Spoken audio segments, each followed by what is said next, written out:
Bom, vamos resolver esse problema aqui. Então, eu vou só explicar, tá? Não vou ler, que a gente...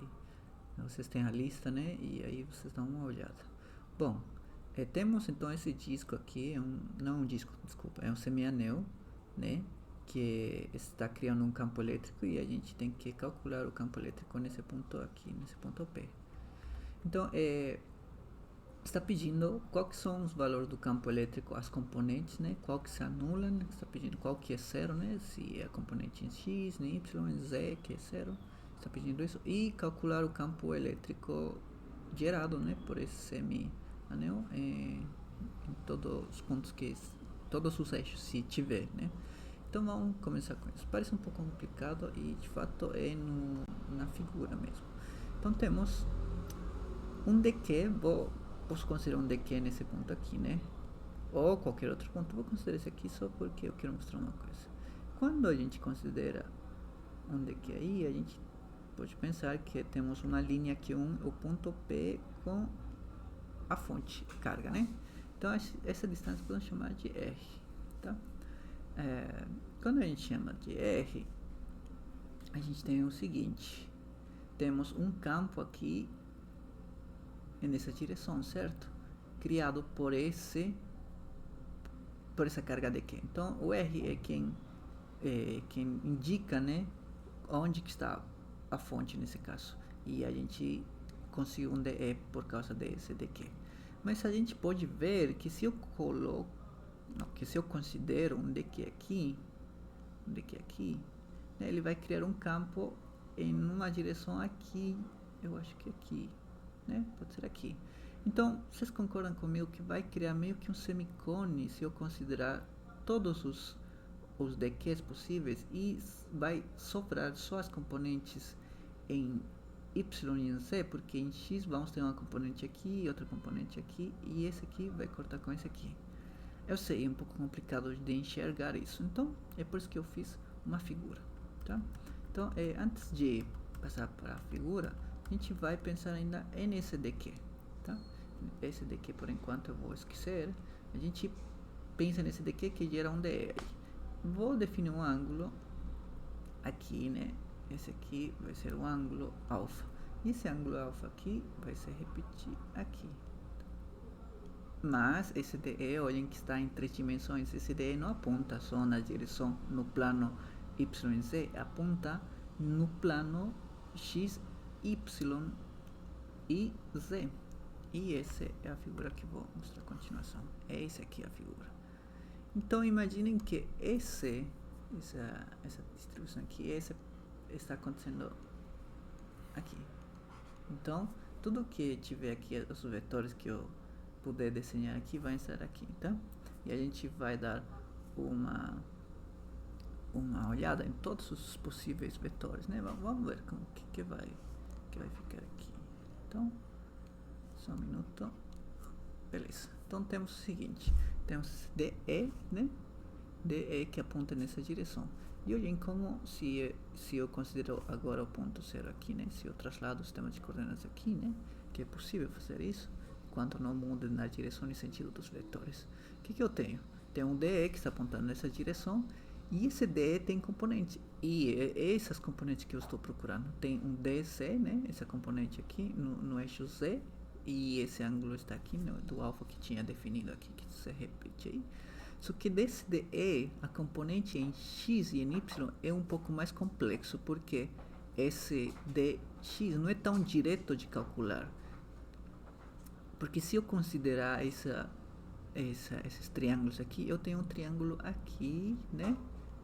E não tem um triângulo que forma direto com esse aqui. Até poderia encontrar, mas vai ser um pouco mais complicado formar um triângulo esse com esse e esse aqui com esse. Então vou considerar que esse DE faça uma projeção sobre o plano sobre o plano x e y. E essa componente, né, da projeção vai ser que vai ser DE, né? DE, que seria esse aqui.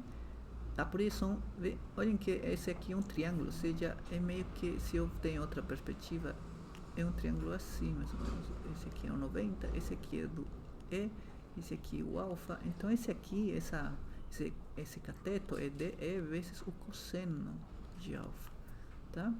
Então esse DE vai ser DE vezes o cosseno de alfa. Então essa é a projeção de E no plano x, y. Mas eu não estou procurando só essa projeção, eu estou procurando esse aqui, essa componente aqui, essa componente aqui. Mas eu vou usar o fato de ter essa hipotenusa agora e vou considerar um triângulo aqui. Aí sim, esse virou uma outra hipotenusa aqui, tem um outro triângulo, onde o triângulo é formado por quem? Por o DEY, que seria esse aqui, que é paralelo a esse aqui, né? Esses dois são paralelos, e esse aqui. Então, na verdade, eu tenho um triângulo, se eu tiver outra perspectiva, não sei qual perspectiva seria esse aqui. Então, esse aqui é esse aqui, tá? Então, a hipotenusa seria cosseno de alfa, né? E esse ângulo que eu estou definindo aqui, que é um novo ângulo com x com relação a essa linha que acabei de projetar do DE, vai ser θ. Então, esse dθ seria quem? Seria esse aqui, né? Porque se o 90 está aqui, que seria esse aqui, esse θ seria esse aqui. Então, se eu estou procurando o dy, então seria o quê? A hipotenusa de E cosseno do ângulo vezes, né? O cateto oposto é o seno de θ. E esse daqui seria quem? Seria a hipotenusa de E cosseno, né? Cosseno, vezes, se esse aqui, cosseno de θ. Então, olhem que esse aqui, o dx, né? Esse aqui, o dx, vai ser esse aqui, de E cosseno de alfa, vezes cosseno de θ, né? De novo, esse aqui é um triângulo. Dx é a componente do cosseno, porque é o cateto adjacente com relação a esse ângulo. E esse aqui vai ser, né? Esse aqui vai ser de E cosseno vezes essa componente. Essa componente aqui é o cateto oposto do θ. Então, se o cateto oposto é o seno. Então, eu tenho esse.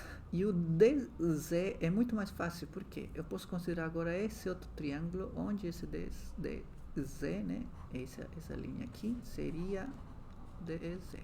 Então, eu posso considerar esse triângulo aqui, se eu conseguir desenhar assim, né? Esse é o DE, esse aqui vai ser esse aqui, nessa linha, esse é o DEZ, e o ângulo alfa está aqui. Então, é muito fácil.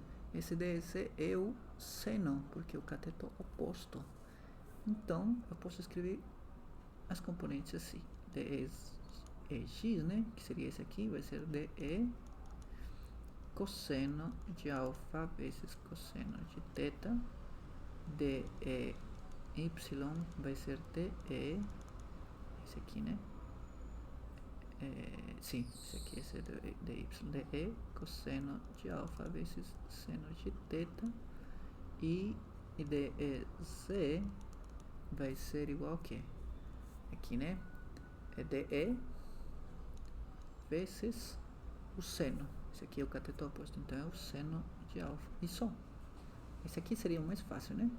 Então, tenho essas componentes. Eu posso talvez achar um ângulo alfa, porque eu defini um ângulo aqui direto, sem pensar quem que é exatamente esse alfa.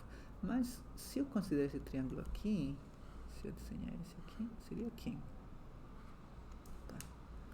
Esse seria um triângulo retângulo, né?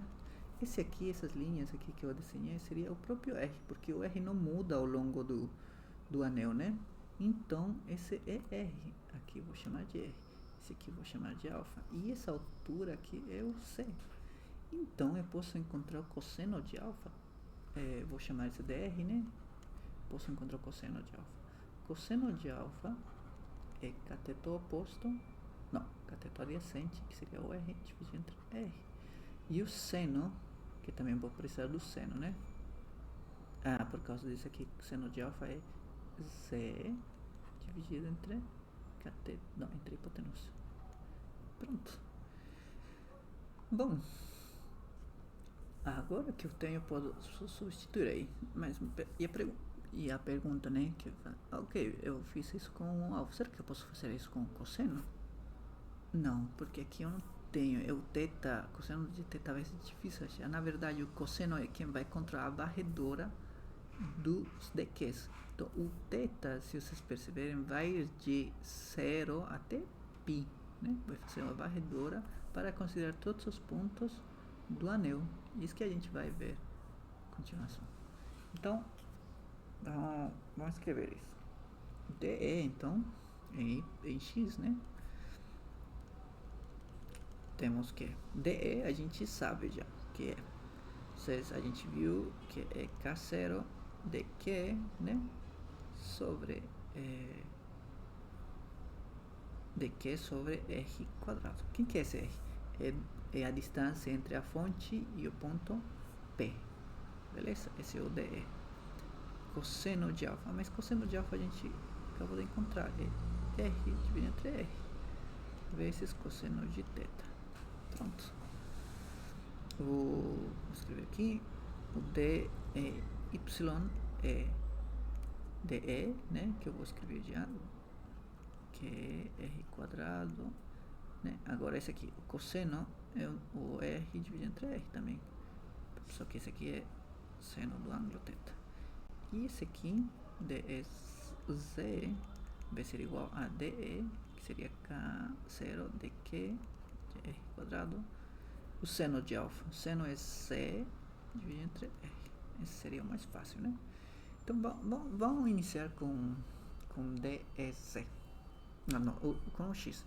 Vocês concordam comigo que se esse aqui vai fazer uma varredora sobre o anel todo, então esse DE vai variar meio que entre esse ponto e esse ponto aqui. Então vou ter componentes em x e vou ter componentes desse outro lado em x também. E em y só vai ficar esse lado, porque se o anel tivesse dado a volta completa, né, aí talvez a gente tivesse tido uma componente nesse sentido, mas o E só está apontando nessa direção. Então em x a gente espera que corte, porque esse aqui é simétrico do outro lado, então em x vai dar 0 provavelmente. Então esse aqui tem que dar 0. Vamos ver se dá 0. Esse aqui não, esse aqui vai ter uma componente, esse aqui de fato tem uma componente no z. Então vamos começar com x e ver o que dá. Para x, então, esse aqui, dx, vou simplificar um pouco aqui, fica K0, r com r dá cubo, né, r cubo, dq cosseno de θ dq, beleza. O dq seria um pedaço desse aqui, certo? Vou considerar um pedaço aqui. Em teoria pode ser qualquer pedaço, né? Posso considerar esse aqui e que dá a mesma coisa. Então o θ está esse plano aqui. Então vamos supor que esse θ é esse aí. Então se eu quero encontrar o dq, eu posso usar o lambda, né? Que seria o dq dividido entre dl. O dq é esse aí. E o dl seria um pedaço de comprimento. Um pedaço de comprimento aqui seria o dl. Eu sei, né? Vou desenhar aqui. Se eu estou tratando com circunferências ou com semicircunferências, o comprimento L, só o L. Se eu tenho um θ aqui, né? Que é o θ, porque o θ está no plano x, y, esse mesmo θ aqui. Então, o que eu tenho? O L é θ vezes R, né? Para qualquer L que eu quiser encontrar. Essa é a relação entre a longitude de arco, né? Entre o comprimento de arco, né? Aqui. E o θ aqui. Então, se eu quero diferenciar, né, esse é o R. Se o R não muda, então quem é possível diferenciar é só o θ e o R fica como constante. Então esse dl vai ser R vezes dθ. Então vamos escrever isso aqui. dx é igual a K0 R cubo cosseno de θ. dq vai ser quem? Vai ser lambda, né? Vezes dl. dl é r vezes dθ. Pronto. Então, estamos prontos para poder fazer os cálculos aqui. K0, r, né? Que seria essa uma constante. Lambda é uma constante. Aqui, r com r dá r quadrado. Lambda está aqui. r cubo de θ sobre r cubo aqui, né? Bom, essas são constantes que estou esquecendo do cosseno. Sabia que estava esquecendo alguma coisa. R quadrado cosseno do ângulo. Dividido tudo isso entre r cubo de θ. Agora eu posso integrar, né? dx vai ser a integral, né? Vou integrar todo já e vou imaginar que já integrei o ex, ficou só o ex. E esses aqui que são constantes vão sair da integral. Lambda. Esse aqui eu não sei se é constante ou é variável, mas vou dar uma olhada no R. O R, se a gente considerar esse triângulo, né? Que seria a distância entre a fonte e o ponto P, esse R não muda. Por quê? Esse R, se eu colocar, vai ser z quadrado mais r quadrado, então é raiz. E esse aqui, z é uma constante, r é uma constante, então esse aí é uma constante. Então eu poderia também tirar da integral e já escrever do jeito que é. Z mais r quadrado seria a raiz, né? Mas eu vou colocar assim, 3 meios. De onde que saiu esse 3? Aqui, porque está elevado ao cubo, então seria 3 meios aqui. E dentro da integral só ficou cosseno de θ, de onde a onde? 0 a π, porque é meia circunferência. E a integral desse aqui, a integral do seno, desculpa, do cosseno, é o seno, né? É o seno. Aqui vai dar seno. Só que eu vou ter que evaluar nos limites da integração entre 0 e π. E eu sei que isso vai dar seno de π menos seno de 0. Seno de π é 0, seno de 0 é 0. Todo isso aqui vai dar 0. Então, o E de x dá 0. E, de fato, a gente tinha analisado e concluído que esses dois cortariam o E e a componente em x ia dar 0. Então, tá ok. Estamos bem aqui com isso. Agora, a componente para y. Y vai ser mais complexo, né? Porque tem cosseno de alfa, seno de alfa. Então, temos isso aqui, né? É esse aqui que a gente vai copiar. Então temos dy, vou já fazer as contas aí, fica r, embaixo fica r cubo, né? R quadrado vezes r, dq, seno, dq. O dq a gente tinha visto que era esse aqui, né? Que seria lambda vezes dl, Só que dl a gente tinha concluído que era esse aí. Então fica r de θ, certo? Pronto, né? Posso fazer as simplificações aqui. Fica de... opa, o que eu estou fazendo? De y. Esse aqui fica com r quadrado. Esse aqui fica seno de θ, né? Fica seno de θ é r quadrado dividido entre r cubo. Só que r cubo de novo é a hipotenusa aqui, então fica c quadrado mais r quadrado a 3 meios, porque tem um cubo aí. Seno lambda, r eu sei, fica de θ. Eu posso integrar agora, né? Integro 0 a π. De um lado fica só o EY, e do outro lado fica k, r quadrado. A integral é sair da integral, né? Porque é constante. C quadrado mais R quadrado, 3 meios. E sair da integral. Lambda também sair da integral. E fica 0 a π seno de θ. Diferencial de θ. A integral do seno é menos cosseno, certo? Que vou escrever aqui. É menos cosseno. Menos cosseno. Evaluado entre 0 e π. Só que o menos cosseno, posso escrever assim evaluado já, né? Menos cosseno de π menos cosseno de 0. Cosseno de π é menos 1. Cosseno de 0 é 1.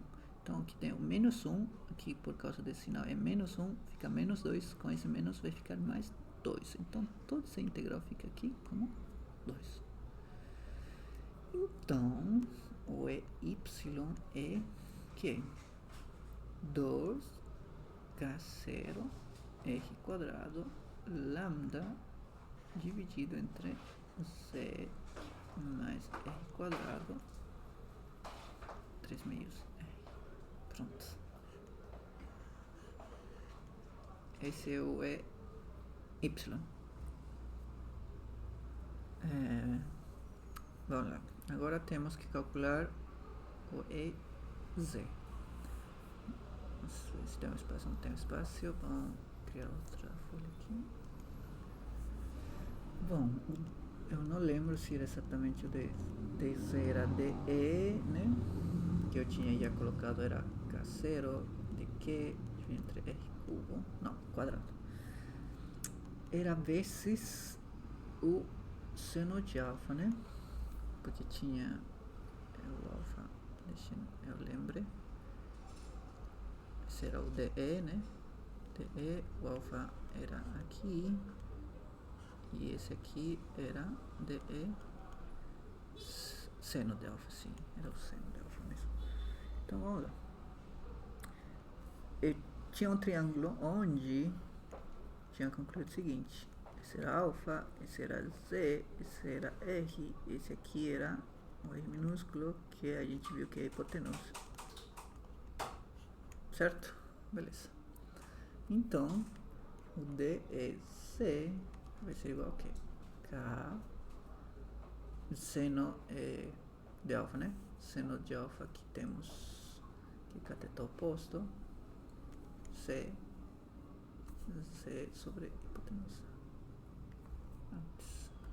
Estou pulando demais. Então, bom, então, acho que estava certo. Seno de C dividido entre R. Esse é o seno de alfa. Aqui ficou DQ dividido entre R quadrado. Então, temos C K0 Z R quadrado com R cubo DQ. A gente tinha visto que esse aqui é lambda vezes DL. E o DL era R de θ. Então, esse aqui fica KZR cubo. Antes, será que eu preciso fazer isso? Porque se eu deixo assim, o que acontece? R é uma constante, Z é uma constante, eu vou ter que integrar só sobre Q, e integral sobre Q vai ser o Q total, né? Então vamos fazer isso, para não estar trabalhando tanto com as contas. Então, tem o Z, o R vai ser Z quadrado mais R quadrado 3 meios, né? Por causa da raiz. Aqui tem um cubo. O daqui fico com ele, não faço nada nele. Então, integrando, né? Esse aqui, olhem que todos são constantes. Z é constante, R é constante. Então, a integral fica aqui dentro. Então, eu posso falar que esse vai de 0 até um Q total, né? Que é do semianel. Então, esse aqui fica Z, esse aqui fica K, Z mais R quadrado, R cubo, 3 meios, né? Essa integral vai dar Q. Prontos. Esse seria a componente em Z. Só que tem um problema. Quando a gente achou a componente em Y, né? Acho que a gente deixou a função de lambda. Então vamos pegar essa solução que a gente encontrou, que era esse aqui, né? Então vou pegar esse aqui,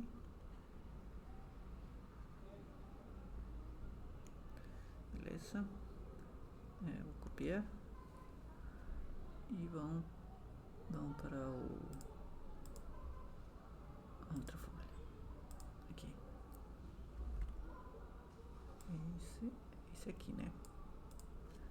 Bom, vou separar com a linha para a gente identificar que esse é para o eixo Y.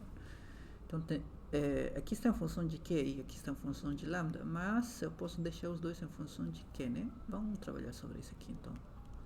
Porque acho que a resposta está em função de Q total.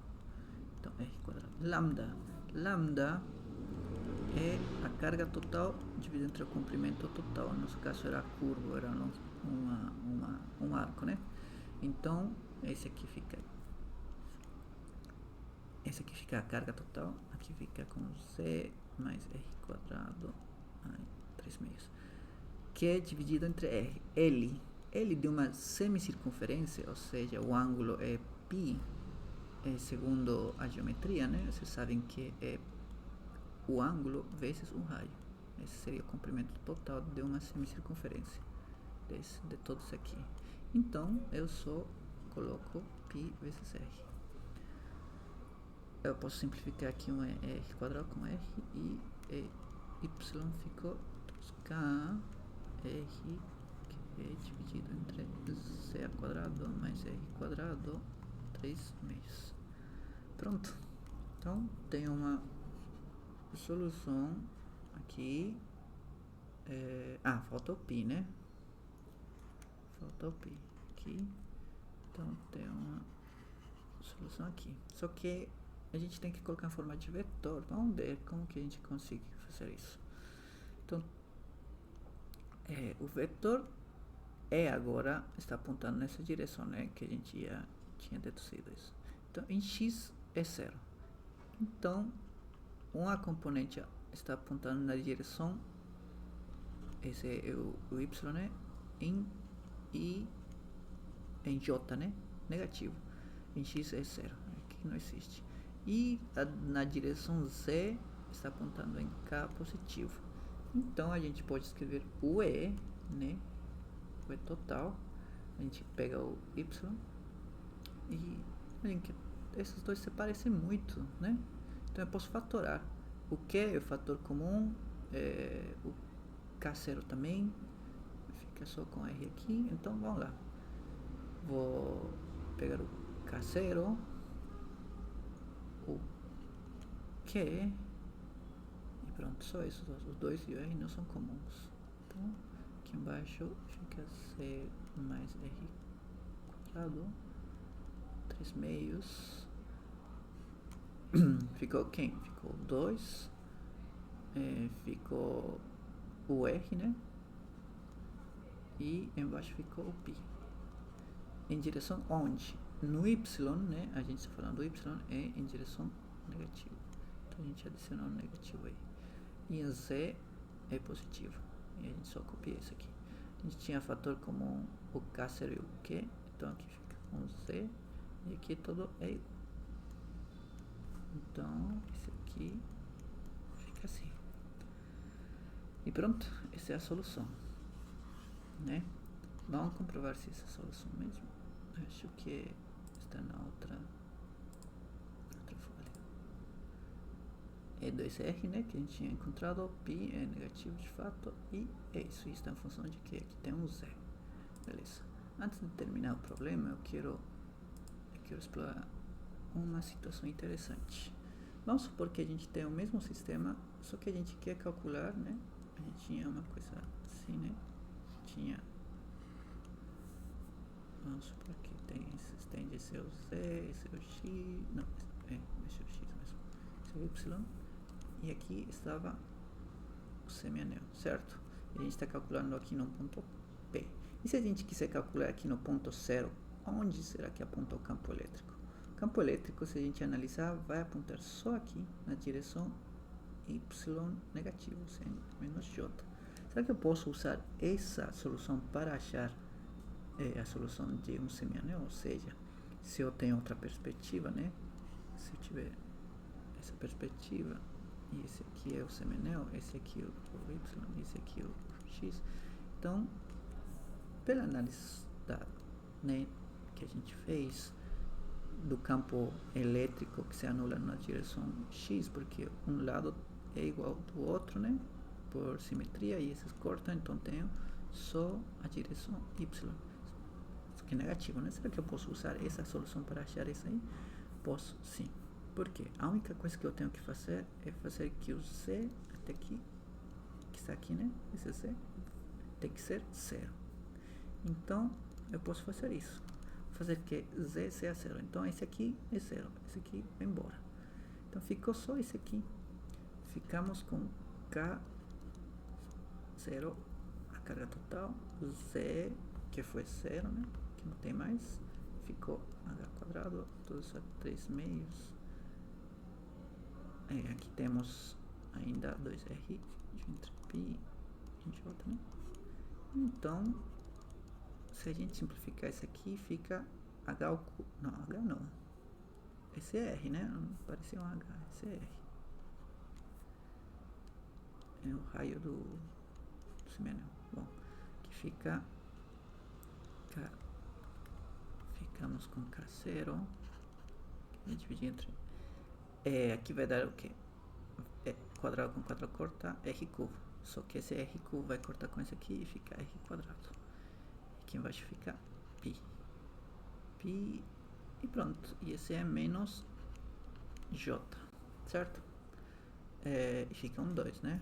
Fica um 2 além do R cortado. E... ok. Então esse seria o campo criado por um semianel aqui na origem. Só que detalhe, olhem que interessante. Eu posso identificar alguém aqui. 2K, né? K0. Não, K0 que posso escrever esse R, esse aqui, PR. Certo? Né? Tem um R com R, vai dar R quadrado, tá certo? O P fica aqui. E esse é quem? Esse é o lambda. Porque lambda é carga dividida entre o comprimento total. E como é um semianel, é só π vezes R. Então, o E, né? Essa é em direção J negativo. O E vai ser menos 2K lambda entre R. Então, a gente pode usar os resultados que a gente encontrou, né? Do campo elétrico nesse ponto para encontrar o campo elétrico devido a um semianel. Inclusive a gente pode fazer as rotações desse aqui, né? Se eu tiver um semianel assim e o campo estaria apontando nessa direção, o que mudaria aqui? Mudaria só a direção. E nesse caso seria o mesmo, exatamente o mesmo valor. Aqui estou esquecendo do J. Exatamente seria o mesmo valor, só que em direção I, negativo. Aqui seria entre R. E se for nessa direção, então o campo elétrico seria aqui, para esse caso é esse, né? E para esse caso como seria? Seria não seria mais negativo, seria positivo, 2K lambda R apontando na direção I, né? Aqui I negativo, aqui é positivo, então a gente pode usar um módulo nunca muda, eu posso fazer as rotações que eu quiser, que o módulo nunca muda. O único que vai mudar é os valores não os valores, as sinais e os vetores unitários, né? Só. Então eu posso fazer, tem um problema aí com a barra, né? Eu posso fazer da barra da mesma forma. Se eu quero calcular o campo elétrico devido a essa barra, né? Ou esse fio condutor, então eu tenho um campo aqui, né? Se eu consigo encontrar esse campo aqui, eu posso aproveitar o que eu calculei para uma barra assim. Se eu quero o campo E aqui, então esse E que eu encontrei aqui ou aqui é a mesma coisa. É a mesma coisa. Por quê? É só rotar essa linha vertical para uma posição horizontal que o E, pelo menos o módulo de E, vai ser a mesma coisa. E a gente só identifica quem que mudou, quem que virou I, quem que virou J, e se é positivo ou se é negativo. Por exemplo, aqui a componente em Y está em menos J. E aqui virou em mais J. Só muda isso. O resto, o X, permanece constante. Aqui é I e aqui é I também, em positivo. Então é possível aproveitar as soluções, né? Por exemplo, esse aqui a gente aproveita para achar no ponto zero, e vocês podem utilizar esse fato para resolver problemas. Bom, então a gente acaba com isso.